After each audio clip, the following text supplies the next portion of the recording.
বাহ চমৎকার। মারিয়া তুমি এখানে? এমনিতে তো সব সময় বলো যে আমি ছাড়া তোমার লাইফে কেউ নেই, এখন তোমার কল রিসিভ করে একজন, এইখানে একজন। মারিয়া দেখো তুমি যেটা ভাবছো সেটা কিন্তু না, আমি তোমাকে চুপ করো, আমি জানতাম তুমি ঠিক এই কাজটাই করবে, এজন্য আমি আমার জন্য একটা পার্সোনাল তোমার সাথে আমার ব্রেক।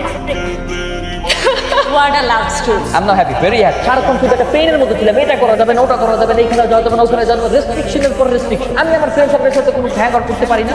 গেছে ভালো হয়েছে। সত্যি ভালো হয়েছে? হ্যাঁ অবশ্যই ভালো হয়েছে। আমি বলতে চাচ্ছি যে তুমি আবার বাসায় গিয়ে বাথরুমে ঢুকে কান্নাকাটি করবে না তো, ব্রেকআপ হয়ে গেছে দেখে? আরে না পাগল নাকি, কি বলবো? আচ্ছা একটা কাজ করি, যদি তোমার এতই বেশি মন খারাপ হয় আমাকে করবো, ঠিক আছে? আচ্ছা ঠিক আছে। আমি তাহলে যাই, বাবা খুঁজে যাবো। ও হ্যাঁ হ্যাঁ।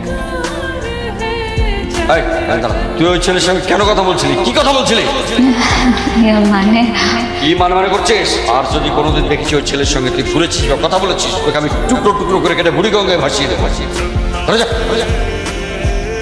রেহান, জি বাবা। এদিকে আয়। সত্যি করে বলতে কি কি চাস? যে মেয়েটাকে তুই নিজে রিজেক্ট করলি সেই মেয়েটার সাথে তুই কথা বলতে কেন গেলি? বাবা প্রভা আমার জাস্ট ফ্রেন্ড, একটা বন্ধুর সাথে বন্ধুর কথা বলবো, এটা স্বাভাবিক না? তা কবে থেকে তোরা বন্ধু হলি? যেদিন থেকে পাত্র দেখতে গিয়েছিলাম সেদিন থেকে আমরা বন্ধু। সত্যি করে বলতো, তুই কি ওই মেয়ের প্রেমে পড়েছিস? তখন তুমিও না, কি সব উল্টা পাল্টা বলো। কি করো? কিছু করি না, তোমার সাথে দেখা করার অপরাধে বাবার কাছে এক গাদা কথা শুনতে শুনতে আমার অবস্থা। আমারও সেম অবস্থা। তোমার সাথে দেখা করতে বলে বাবা আমাকে আজকে প্রচুর বকাবকি করছে। কিন্তু জানো একটা মজার কথা বলছে। কি কথা? বলছে কি আমি নাকি তোমার প্রেমে পড়ে গেছি। তো তুমি কি বললে? এতক্ষণ একটা মেয়ে ফ্রেন্ডের সাথে তোর এত কিসের কথা? দোস্ত আমি না আস্তে আস্তে মেয়েদের প্রতি প্রচুর দুর্বল হয়ে পড়ছি। আমি না যখন ওর সাথে কথা বলি খুব শান্তি অনুভব করি। সো ও কি তোকে মুখ ফুটে কখনো বলেছিল যে আমি তোমাকে ভালোবাসি? না, কিন্তু আমার চোখের ভাষা বুঝতে পারি ও আমাকে ভালোবাসে। আচ্ছা কালকে কি যেন বলছিলে তুমি যে আমাদের দুজনের মধ্যে প্রেম হতে পারে? কেন হতে পারে না? প্রথমে বন্ধুত্ব থেকে তো প্রেম শুরু হয়, তাই না? কেন? তোমার নিজের মধ্যে কি কোনো কন্ট্রোল নেই? তুমি নিজেকে কন্ট্রোল করতে পারবে না? আমি তো আমার নিজেকে কন্ট্রোল করতে পারবো। আমি ভাবছি তোমার কথা, তুমি যদি আমার প্রেম করে দাও। আমাকে নিয়ে না তোমার ভাবতে হবে, আমি কখনোই প্রেম করব না। কেন? কারণ আমরা ভালো বন্ধু, তাই। রেহান আবার তুমি এই মেয়ের সাথে? তুমি এখানে কেন আসছো? কারণ আমি ভেবেছিলাম তোমার আর আমার সম্পর্কটা আবার ঠিক করে ফেলি, কিন্তু তুমি তো আগের মতোই আছো। তোমার সেই বয়ফ্রেন্ড কোথায়? বয়ফ্রেন্ড কোথায় ছিল? ব্রেকআপ হয়েছে। চলো না রিহান আমরা আবার এক হয়ে যাই। এই কি করছো এভাবে রাস্তাঘাটে হাত ধরে? কি আমার বয়ফ্রেন্ডের হাত আমি দেবো, তোমার কি? আমার কি মানে? আমার ফ্রেন্ডের হাত তুমি এভাবে রাস্তাঘাটে ধরবে আর আমি কিছু বলবো না? রিহান তুমি কিছু বলবে না ওকে? আমি কি বলবো? কি বলবে মানে? ওকে বকা দিবে? কেন? কারণ ও তোমার আর আমার মধ্যে কথা বলছে। হ্যাঁ তুমি আমাদের ভিতরে কথা বলো কেন? কারণ এটা সেই মেয়েটা যে মেয়েটা 2 দিন আগে তোমার সাথে ব্রেকআপ করে চলে গিয়েছিল আর আবারও ব্রেকআপ করে চলে গেছে। হ্যাঁ ও ঠিকই বলেছে, তোমার সাথে আমার কোনো সম্পর্ক নেই, যাও চলে যাও, তোমার সাথে আমার ব্রেকআপ। কি সামথিং সামথিং? নাথিং না। মারি আমার হাত ধরলো, তুমি রেগে গেল কেন? তার মানে জি না, প্রেমে পড়া এত সহজ আর আমি এত তাড়াতাড়ি প্রেমে পড়ি না, বুঝলে?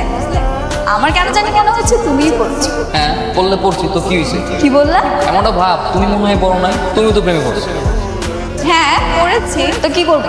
চলো বাসায় জানাই। তোমার মাথা ঠিক আছে? এখন যদি বাসায় জানাই কি হবে তুমি জানো? মাইর খাইতে হবে। আচ্ছা আগের বার তো যাওয়ার হয়ে গেছে, তখন বিয়ে ভাঙার জন্য যা করেছি, এবার ঠিক বিয়ে জোড়া লাগানোর জন্য যা যা করছি সব আমি করবো। তাই নাকি? বাহ খুব ভালো, এবার তোমার কনফিডেন্স দেখে আমার খুব ভালো লাগছে। দেখি তুমি কি করতে পারো।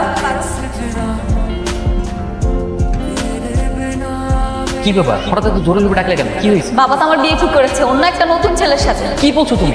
আচ্ছা তুমি আমাকে বলো তো, তুমি আমাকে সত্যি ভালোবাসো? অবশ্যই ভালোবাসি। তাহলে আমাকে আজকেই বিয়ে করবে? আমি তো আমার বাবাকে নিয়ে তোমাদের বাসায় গেলাম, তোমার বাবা তো কিছুতেই রাজি হলো না। এখন কি করবো? কেন? আমি আর তুমি পালিয়ে বিয়ে করি, চলো। কি বলো? পালিয়ে বিয়ে করবো আমরা? আচ্ছা ঠিক আছে আমরা পালিয়ে বিয়ে করবো। বাবা এই কি ব্যাপার, তোরা কি বিয়ে করে ফেলেছিস? হ্যাঁ বাবা আমরা বিয়ে করে ফেলেছি। বাবা আমাদের দোয়া করে দাও। বাবা সরি, আমরা কাউকে কিছু না বলে বিয়ে করে ফেলেছি। প্লিজ বাবা। বাবা দেখো পৃথিবীতে তোমার আমি আমার তুমি ছাড়া আর কেউ নেই। বাবা প্লিজ অভিমান করে থেকো না, প্লিজ বাবা আর অভিমান করে থেকো না। ঠিক আছে তুই বৌমাকে নিয়ে ভেতরে যা।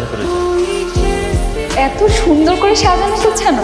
হ্যাঁ তোমার জন্যই সাজিয়েছি। এখন তো ঘরে নতুন বউ আসছে, এখন ঘরটা আরো সুন্দর থাকবে, আরো সাজানো গোছানো থাকবে। আমরা বিয়ে করলাম অথচ দেখো মাঝখানে কত বাকি। তো কি হয়েছে? এই ঝামেলা হতো না একটা সুবিধা হয়েছে জানো? কি সুবিধা?